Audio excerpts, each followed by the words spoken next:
Welcome to No Sleep, where the night never ends, and every whisper in the dark could be something real. Tonight's story isn't just horror. It's a memory, a warning, a door that should have stayed closed. So turn off the lights, put on your headphones, and whatever you do, don't fall asleep. The day my father brought the seed home, the house learned how to hold its breath. He came in late, shoulders silvered with drizzle, coat smelling of cold iron and street rain. My mother glanced up from the sink, ready with the rhythm of her ordinary scolding. But something in his face, bright, boyish, almost fever-lit, made her swallow the words. He set a small, wrinkled paper bag on the table between the salt and pepper and patted it like a pet he was proud of. "For the garden," he said, and the way he said it felt like the hush before a choir begins. Inside was a seed the color of dried blood. It was too heavy for its size, as if it had swallowed a pebble of night. Spiral etchings crawled over its shell, grooves so fine you only noticed them when they made your fingertips itch. I was 10 and easily impressed.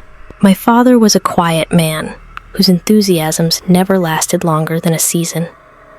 Model trains, sourdough, a short-lived canoe. So I agreed to be impressed with him. "From who?" my mother asked, drying her hands on a dish towel that never seemed to dry. "An old vendor by the bus terminal," my father said. "Didn't have a stand, just a folding chair and a box on his lap. He said it was a king's seed, said the tree would learn our names." He laughed when he said it, like he was embarrassed to repeat it out loud. But the laugh went nowhere. It died in the kitchen's fluorescent light, and the seed drank the silence that followed. We planted it in the exact center of the yard because my father believed centers held things in place. He measured twice with a tape and once with his own boot. Then he dug, quick and efficient, like a man paying a debt. The hole he made seemed too deep for a seed that size. When he lowered it in, the wind stopped. I remember that clearly. The wind stopped, like the yard was listening. I poured water from the blue plastic watering can I used for my mother's daisies. Some of it missed and ran over my fingers. The water felt colder in that circle of dirt, like it had been strained through winter. My father pressed the soil back with his hands instead of the shovel. He never did that before. He hated dirt under his nails. He stood, brushed his palms on his jeans, and smiled at nothing. "That's that," he said. "Tomorrow we'll build a little border. Keep the dog out." The border went up the next morning. Not a few bricks like my mother used around the hydrangeas, but a low, neat fence, planed smooth and stained a dark varnish that matched the seed's dried blood hue. He hammered it together with almost religious patience, measuring each slat, checking it with a level, stepping back between every nail to squint at the line.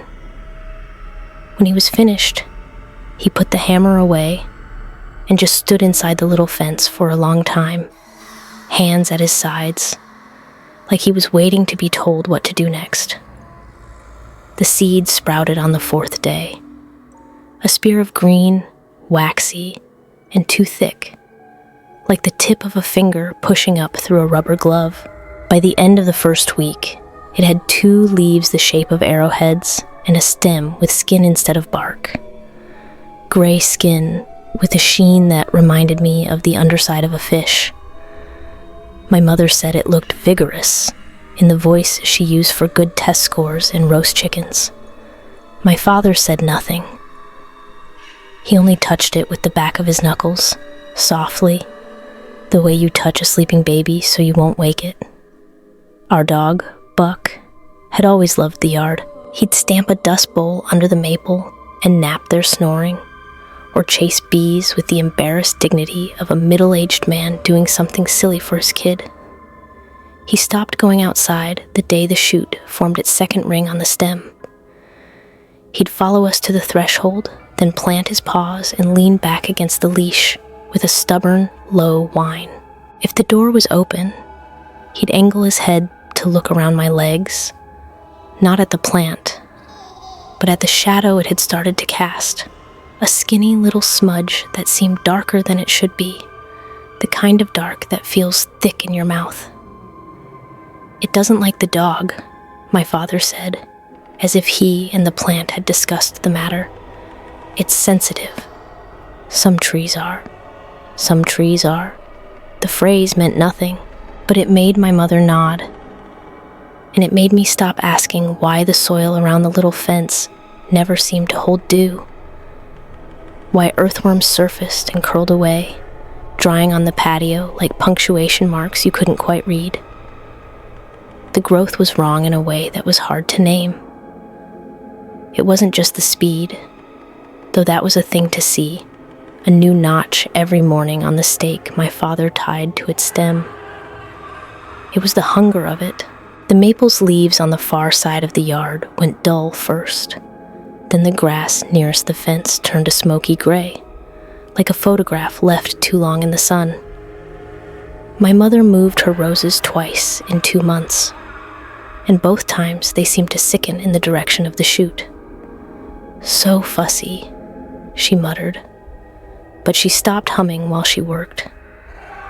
At night, I dreamed about the spiral grooves on the seed's shell.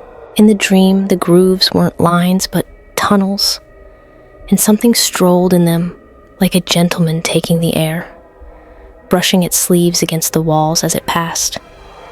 When I woke up, I could sometimes smell the cool, bitter scent of cut plantain, and the window would be unlatched, though I knew I had latched it. We told ourselves stories because that's what families do when they meet a thing that doesn't fit. My father said it was a rare cultivar, maybe from Asia, maybe from a mountain where the soil had iron in it and the trees learned to be greedy. My mother said we were lucky to have something unusual and that she'd put a picture of it on the neighborhood page once it filled out. I said nothing. The shadow had grown. You could see it even on clouded afternoons, a deep absence that made your eyes strain. If you stepped into it, the temperature changed. Not colder, exactly, but thinner, as if the air had fewer places for your lungs to hold on to. One evening, the old vendor came to our fence. I know how that sounds. We never told him where we lived. We never asked his name. But there he was at twilight, a shape beyond the pickets, hat in his hands, skin the color of creased paper. Up close, he was no older than my father, only used differently. "Good evening," he said, voice like a dry leaf.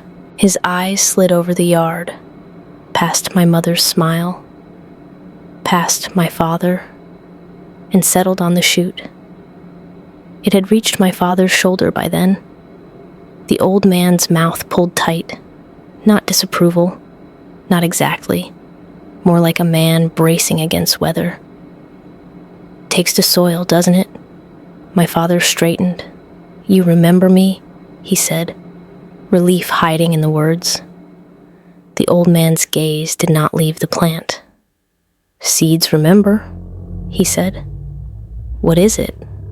I asked before I could stop myself. He considered me as if only just noticing I had a mouth. "A keeper," he said at last. "They keep what the house gives up."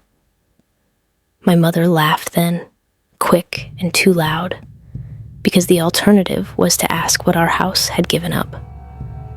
She invited him in for tea, the way good people do when a story tries to end early. He refused with a small shake of his head, as if he knew our table would be an altar. He touched the top rail of the little fence with one finger. The varnish dulled where his skin met it, like breath on a mirror. "Don't let its shadow touch your blood," he said, and left us with the kind of sentence that sits on a shelf in your life until everything underneath it breaks. After he was gone, my father stood inside the fence until the patio light burned itself to a dull glow. He didn't touch the chute. He just listened. My mother called him twice and then went upstairs. I stood at the door with Buck, who shook so hard his collar tinkled like sleigh bells.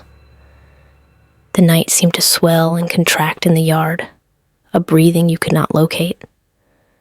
My father finally came in past midnight. He washed his hands with the brush he used for axle grease. He stared at the brown, clean circles he had made of his palms and said to no one, "It knows we're here." That was the first night the house forgot how to exhale.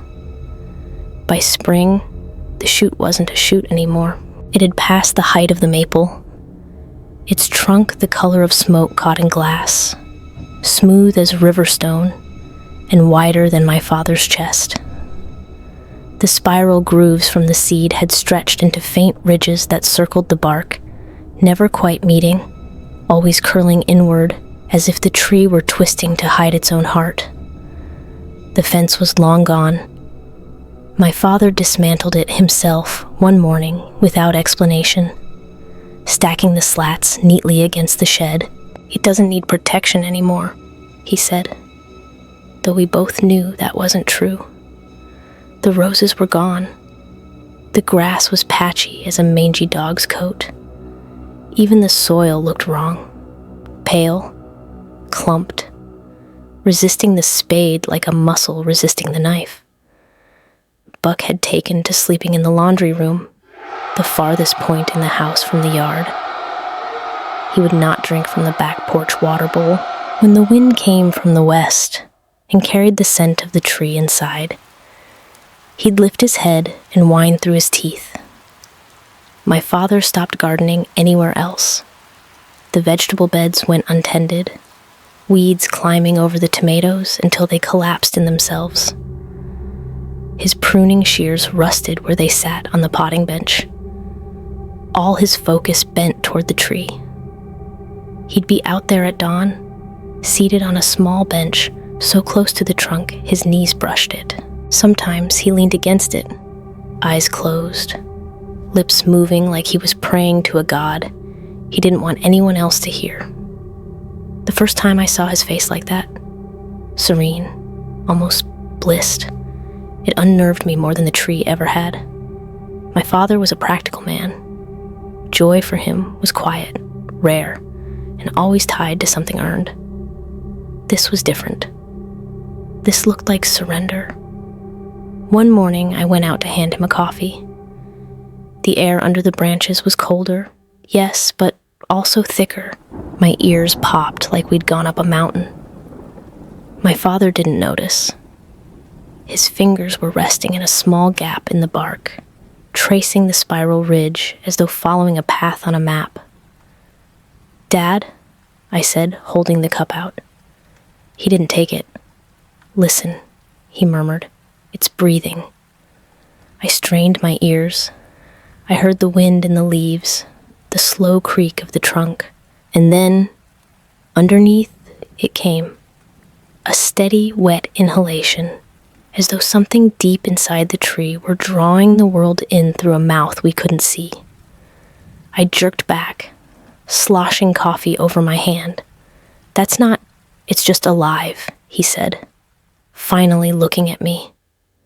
His eyes were bloodshot but clear in a way that frightened me, like he'd been shown something undeniable, more alive than anything else here.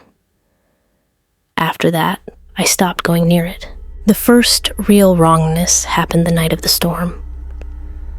The sky had been bruising all afternoon, clouds folding into each other like slow ink in water. By dark, the rain came down so hard, it bounced off the driveway in little explosions.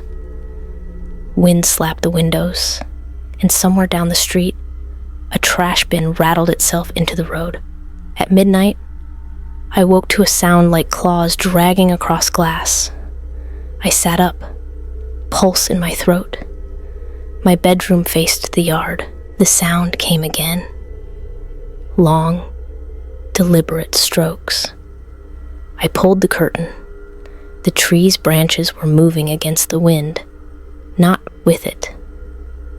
They were swaying in a rhythm, curling downward toward the earth, scraping the sides of the house. The wet leaves stuck to my window, and in the lightning flash, I saw shapes pressed in the dark green. Shapes that looked too much like fingers for leaves to make. I ducked away, heart hammering. In the morning, the siding under my window had 4 parallel gouges, each the length of my forearm. The edges weren't torn like wood.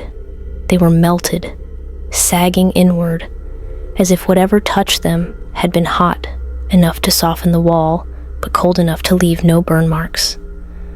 My father said nothing when he saw them. He only ran his palm over the damage and smiled faintly, like you might at a child's first scribble. Then the animals started coming back, but only to die.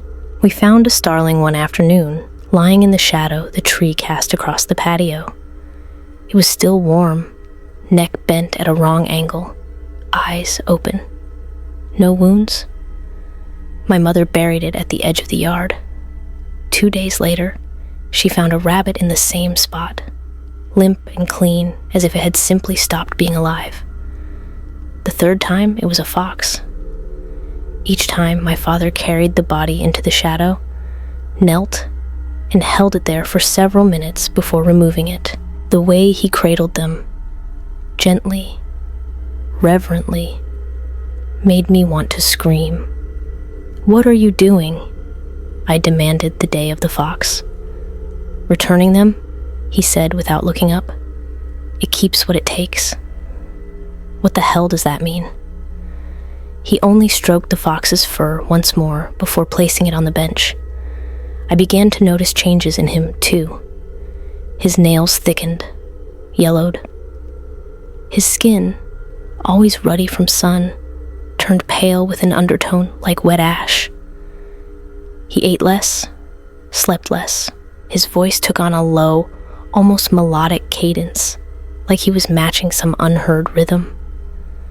I caught him once at dawn, with both hands pressed flat against the trunk, forehead leaning on the bark, whispering something I couldn't catch.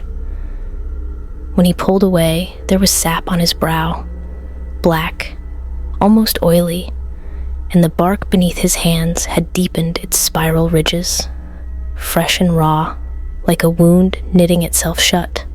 One evening, after my mother had gone to bed, I asked him directly, "What does it tell you?"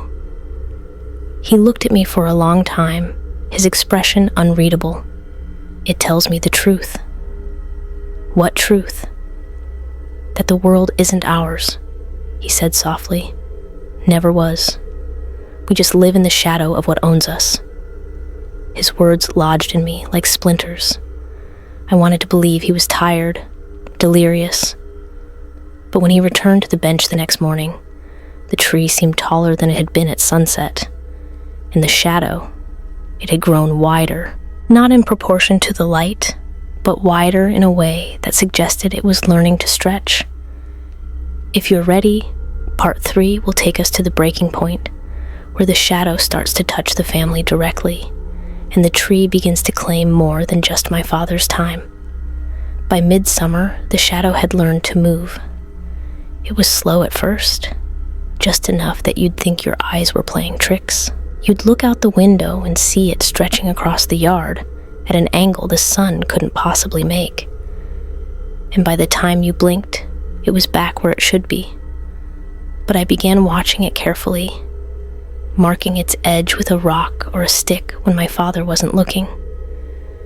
Every time I checked, the mark would be swallowed.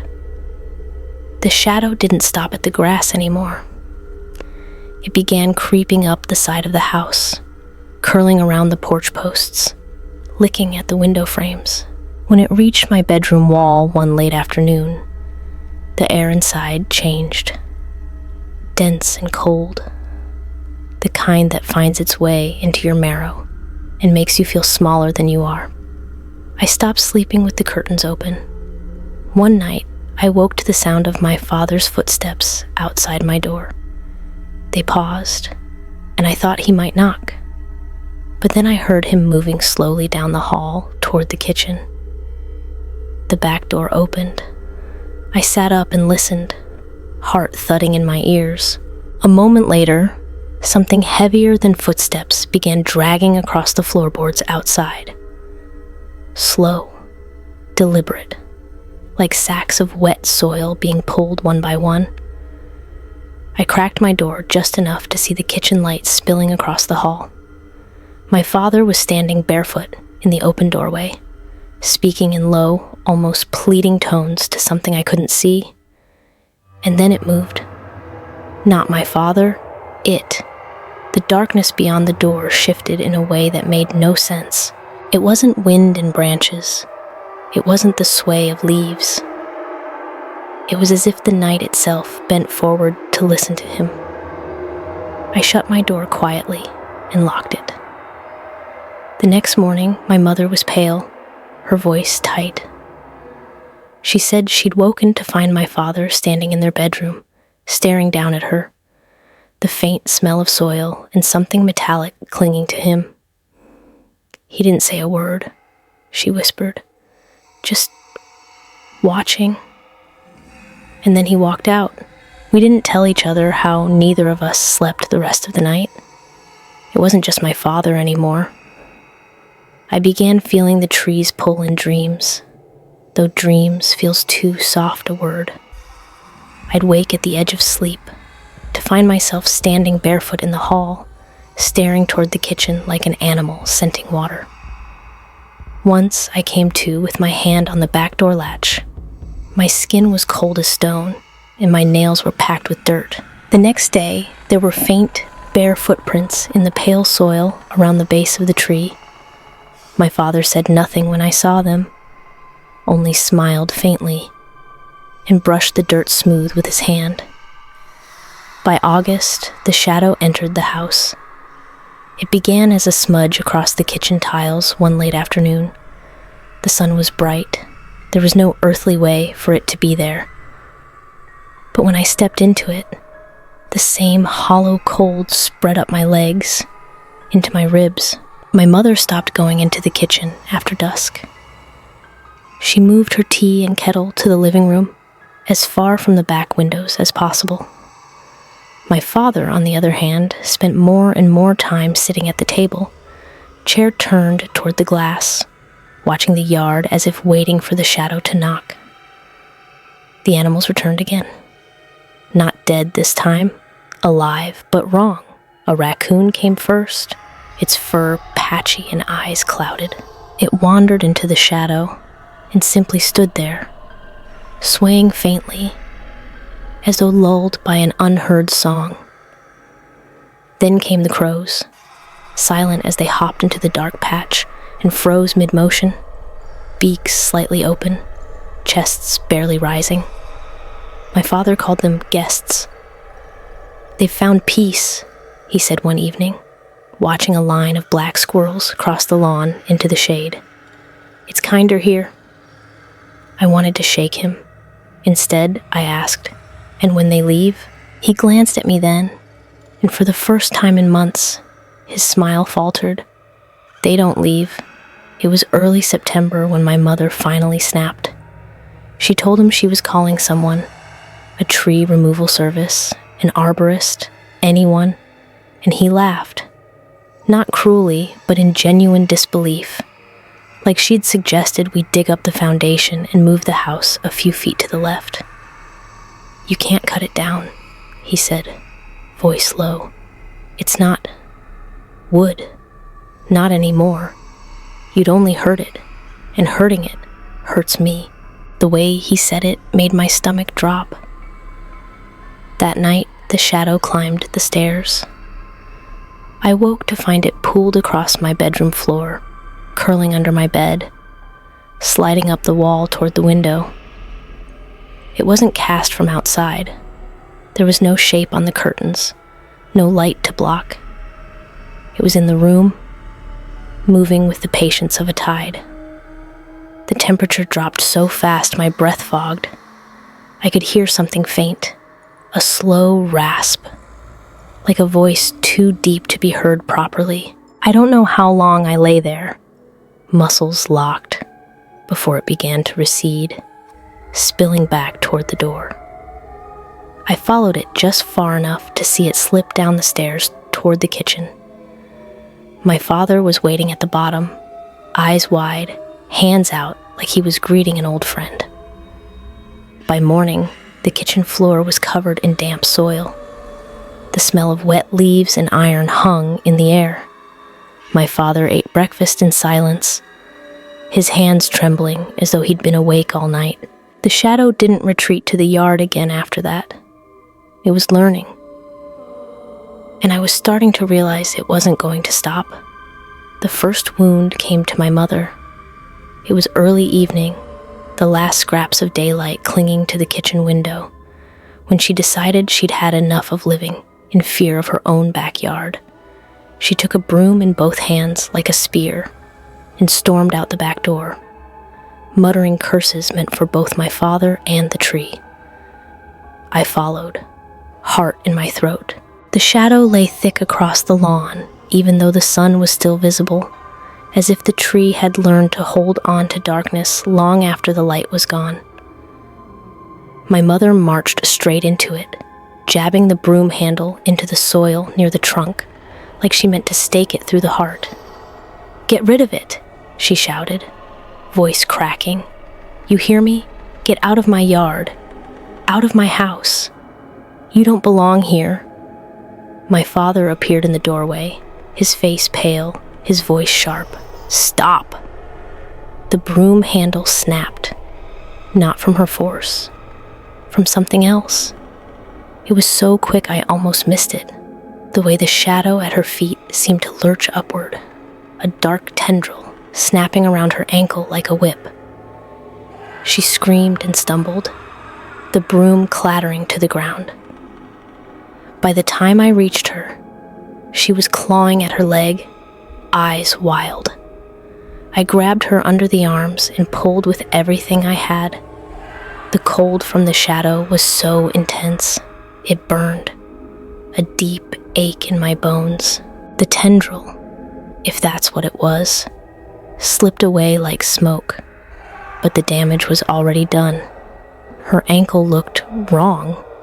The skin was pale and waxy, with faint spiral grooves pressed into the flesh, as if something had been twisting around it. She shivered violently, teeth chattering, though the evening was warm. We got her inside. She didn't stop shaking for hours. That night, she slept with the light on, the curtains drawn tight, the broom, splintered and useless, propped beside her bed like a charm against evil. I wanted to call the police, or a priest, or anyone who could walk into the yard without losing their mind. But my father wouldn't allow it. "They wouldn't understand," he said, sitting at the kitchen table with his back to the window. His voice was flat, almost dead. "And they'd make it worse." "Worse?" I snapped. "It attacked her, Dad. It's in the house now. What the hell do you think it's waiting for?" He didn't answer.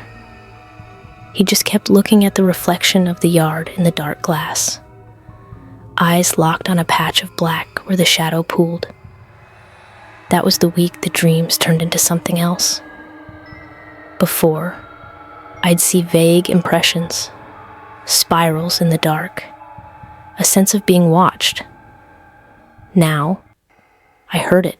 The voice wasn't a voice in the human sense. It was the sound of leaves tearing, of earth settling over a grave, of wood fibers splitting under pressure. But it meant something. I could feel the meaning slide into my head like cold water filling a cup. It told me I didn't need walls. It told me the air outside was cleaner. It told me there were things buried in the roots that could be mine if I only stepped into the shadow and looked. The voice wasn't just for me. My mother heard it once, just once, and nearly broke. She was making tea when her hands froze mid-motion, eyes glazing as she tilted her head toward the back door. "Do you hear that?" she whispered. I told her no, but my skin was crawling. She put the kettle down and started walking toward the door. I grabbed her arm, but she was shockingly strong for a woman who'd been shaking with fever for days. "It says it can fix me," she said, her voice not her own. I dragged her into the living room and locked the kitchen door. She cried for an hour straight, begging me to let her go outside. By then, the shadow was no longer behaving like a shadow at all. It began seeping into corners of the house, even when the sun was high. I'd come home from work and find the hallway darker than it should be, a faint dampness clinging to the air. The smell of wet leaves and copper filling my nose. One afternoon, I found my father standing in the upstairs hallway, with his hands pressed to the wall. His nails were sunk deep into the drywall, as if trying to feel something beyond it. "It's growing," he said without looking at me. "It needs space." That night, I woke to scratching at my bedroom door. Slow, measured. I called out, thinking it was my father, but there was no answer. The scratching stopped, then resumed lower down, right at floor level. I bent down, heart pounding, and saw it. A blackness pressing against the gap under the door, pulsing faintly, as if breathing. I stumbled back, grabbed the lamp from my desk, and smashed it to the floor, shoving the exposed bulb under the doorframe. The light made the blackness recoil, twisting away in a movement too fast for anything made of shadow. The next morning, there was soil under the door. My mother barely left her bed now. Her ankle wound hadn't healed. It was spreading, the spirals faintly visible all the way to her calf. Her skin was colder to the touch each day. I told my father we had to get her to a hospital. He only shook his head. "It's already claimed her," he said softly. "The kindest thing is to let it finish." That was the moment I knew.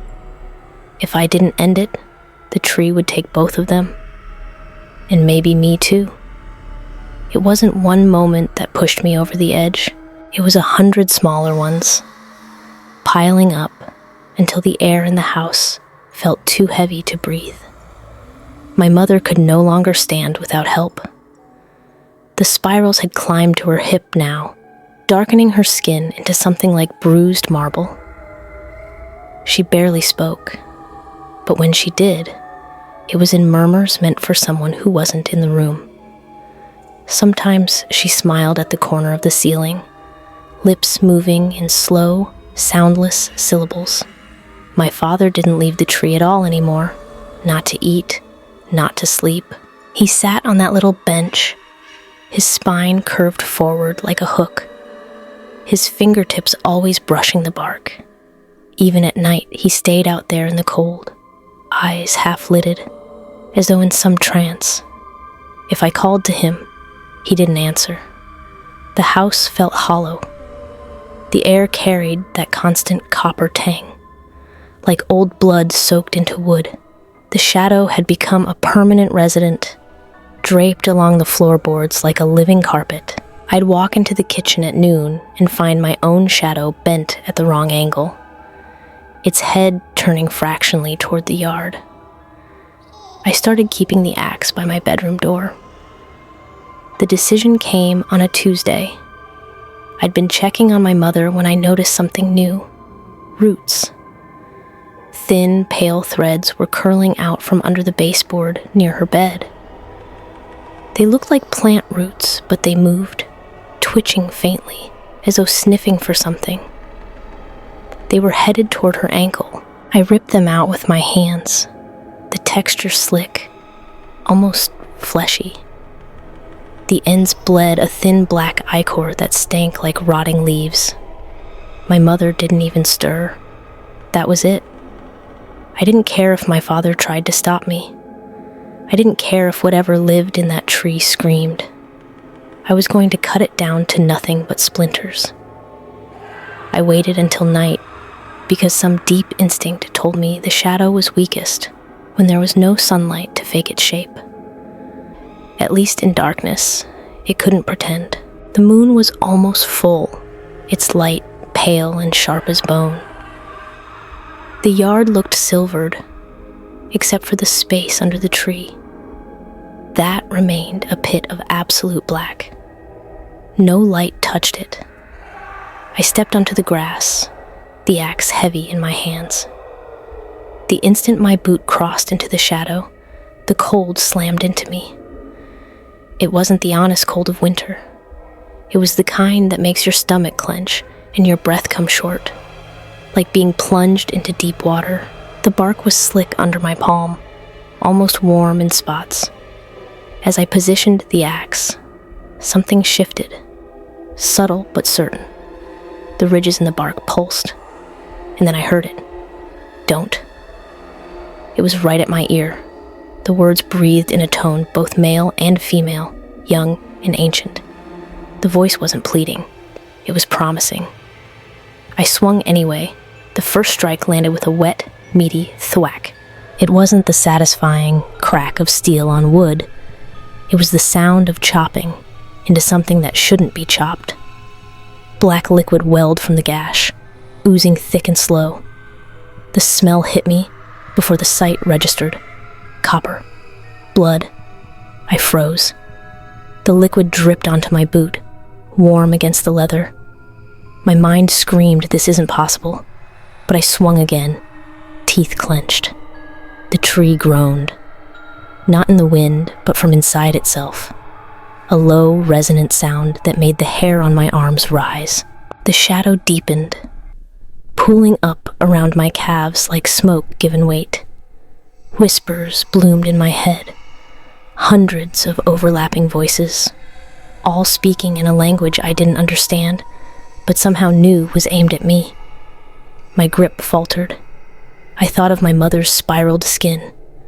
I thought of the roots creeping toward her bed. I roared and swung again, harder. The gash widened. Inside, I saw it. Fibrous strands, not wood, but muscle. Veins pulsing black fluid, and deeper still, something pale. I hacked with wild, panicked swings. Each impact sent a spatter of black ichor across my arms, my face, into my mouth. It tasted of metal and earth and rot.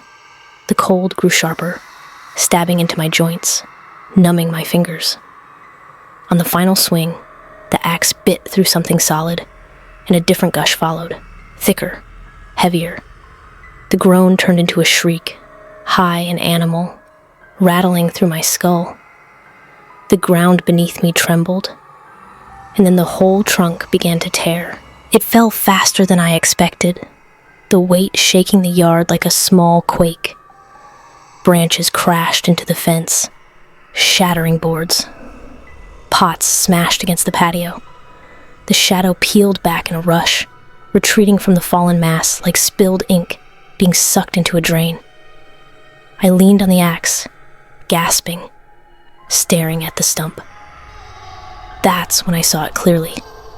The inside wasn't wood at all. It was a cage of sinew wrapped around the torso of a human being. Rib cage split clean through by my final blow. Flesh pale and rubbery. Blood still seeping in thick rivulets into the soil. I couldn't move. I couldn't speak. My mind simply refused to process the thing in front of me. And then a voice from behind. "Burn it." I turned. My father stood at the edge of the patio, his face stripped of that vacant serenity. In its place was something worse. Pure grief. "Burn it all," he said, his voice hollow. We didn't speak again after that. Not about the human torso in the tree. Not about how the blood kept running from it like a slow tap that wouldn't shut off. not about the way the air around the stump pulsed faintly, like the heartbeat of something still alive. We just moved. My father fetched the hatchet and handsaw from the shed. I went for the gasoline in the garage. Every trip to and from the yard felt like walking into a wake you weren't invited to. The shadow was gone. Really gone. But the cold lingered in the grass, clinging to my ankles like wet cloth. We worked side by side, cutting the massive trunk into pieces small enough to drag. The wood, if you could still call it that, was heavy in ways that made no sense, dense with cords of dark muscle that twitched under my fingers when I lifted them. The smell was unbearable. Not just burning meat, but something chemical, acrid, like a hospital mop that had soaked in blood. Neither of us dared touch the torso again. We cut around it, dragging the rest into a heap at the center of the yard. The body remained in the stump, its pale spine curving toward the night sky, like a question mark no one could answer. When the pile was ready, my father unscrewed the gas can's lid and began pouring. The liquid hissed against the muscle, pooling in the grooves of the spiral ridges like it was being absorbed. He emptied the whole can. The smell of gasoline layered over the rot, making my eyes water. He struck a match without hesitation. The fire roared up with a hunger that felt wrong. It didn't just burn, it leapt. The flames twisted, spiraled, almost mimicking the patterns on the bark. Black smoke gushed upward, greasy and choking, turning the moon into a dim smear overhead. And inside the fire, the wood and muscle writhed. It moved. I swear on my life, the pieces we'd cut began to convulse as the flames consumed them. Cords of sinew tightened and snapped. Branches curled inward like closing fists. A wet sound rose under the crackle, half scream, half wind through a hollow pipe. I stumbled back, gagging. My father didn't move. He stood close enough that sparks landed in his hair and died there. His face was unreadable, but his hands trembled violently. "You see it now," he said hoarsely. "It wasn't just a tree. What was it?" My voice cracked like I'd swallowed glass. He shook his head, eyes locked on the burning mass. It was a keeper, something old. It gave me peace. I wanted to scream at him, to ask how he could call that thing peaceful, but the fire's noise drowned everything out. Hours passed. The flames sank to embers, the air thick with the stench of charred flesh. The yard was a blackened crater, the earth underneath cracked and dry, like desert clay. Even the air felt wrong, thin, metallic, the taste of pennies lingering on my tongue.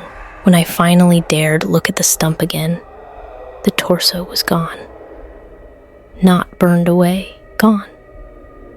The place where it had been was an empty cavity, lined with slick, dark tissue that still steamed in the cool night. I didn't ask my father where it had gone. I don't think I wanted to know. We went inside, silent. My mother was asleep, or pretending to be, in her bed. I checked her leg before I slept. The spirals had faded slightly, their deep grooves softened to the shallow impressions, but her skin was still pale and cold. I should have felt relieved. I should have thought we'd won. Instead, I dreamed. The dream was the yard, but wrong. The grass was black. The air shimmered as if under heat, though no warmth reached me. And in the center, where the stump had been, there was a hollow in the earth, a pit so deep the bottom was lost in shadow. From that pit rose hundreds of pale hands, reaching, not grasping at me, but at the empty air, as though expecting something to return. Somewhere far below, I heard the voice. The the same one that had whispered, "Don't." Only now it said, "We keep what you give us." I woke drenched in sweat. The smell of smoke was still in my hair, my skin. From downstairs, I could hear my father pacing, not walking to get somewhere, just pacing, over and over, like a man trying to wear a path into the floor. The tree was gone. The shadow was gone. But something else was still here. The next morning, the birds returned. Not normal birds. They perched on the blackened fence posts in perfect silence, dozens of them, watching the scorched yard with unblinking eyes. Their feathers were glossy and dark, but not quite black. More like the deep green of the tree's leaves, the kind that seemed to drink light. They didn't sing. They didn't move except to follow us with their heads. My father watched them from the kitchen window, his jaw working as though he wanted to say something but couldn't. When I asked him what they were waiting for, he finally spoke. "They know," he said. "It's not done." The birds didn't leave. By the second day, there were more of them, crow-like, but wrong in the way their feathers shifted, catching green light even in shadow. They perched in tight rows along the fence and telephone wires, all facing the house, as if the scorched yard wasn't the point anymore. I started shooing them off with loud claps and thrown pebbles. They'd scatter, circle once, and return to the exact same spots. Never once did they call out. The silence was worse than any cawing. My father stopped sleeping altogether. He sat in the living room at night, the curtains drawn back so he could watch the yard. When I asked if he was worried about the birds, he said, "They're not here for me." The change in him began small. At breakfast, he'd pause mid-bite, tilt his head slightly, and then continue chewing with an absent smile. Exactly the way he used to when the tree was still alive. I caught him in the garage one evening, standing barefoot on the concrete floor, toes spread like he was trying to grip the ground. His arms hung loose at his sides, and his breathing was deep, measured, almost in sync with something I couldn't hear. "Dad?" I said, my voice sharp. He blinked, looked at me, and for a second, just a second, his pupils tightened into spirals. That night, I woke in a movement in the hall. I cracked my door and saw him walking toward my mother's room, his bare feet silent on the floorboards. He pushed the door open, stepped inside, and closed it behind him. I waited, counting seconds. When I reached 60, I couldn't stand it anymore. I opened the door and found them both standing by the window, looking out at the yard. Neither spoke, neither looked at me, but I could see my mother's hand in his, her spiraled skin touching his fingers, and his arm pulsed faintly where they made contact, as though something under his skin was shifting. By morning, the spirals on my mother's leg were darker again. "I think it's coming back," I told him over coffee.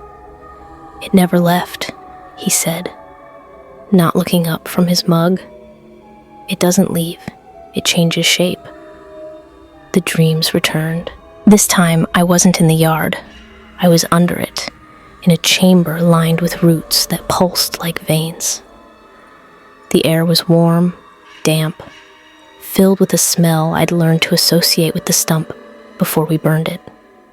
The torso from the tree was there, lying on its back in a shallow hollow, but it was no longer pale and rubbery. The muscle had reformed around it, sealing the rib cage.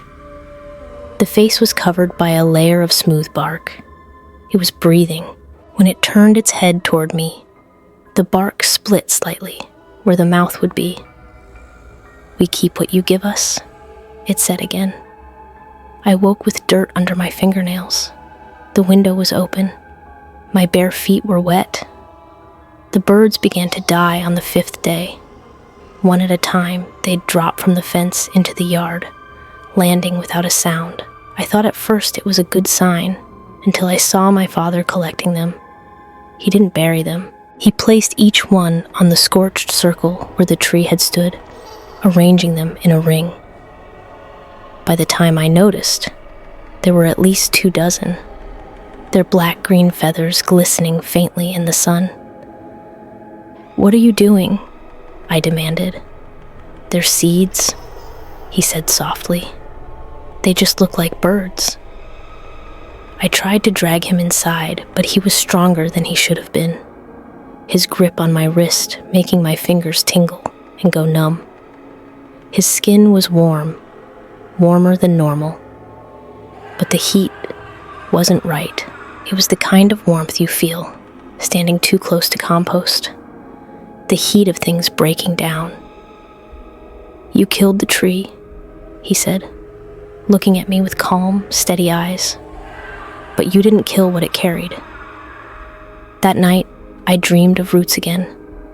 Only this time, they were under the house. I could see them stretching from the scorched circle, weaving through the soil, curling upward toward the floorboards. Something was moving along them, toward us.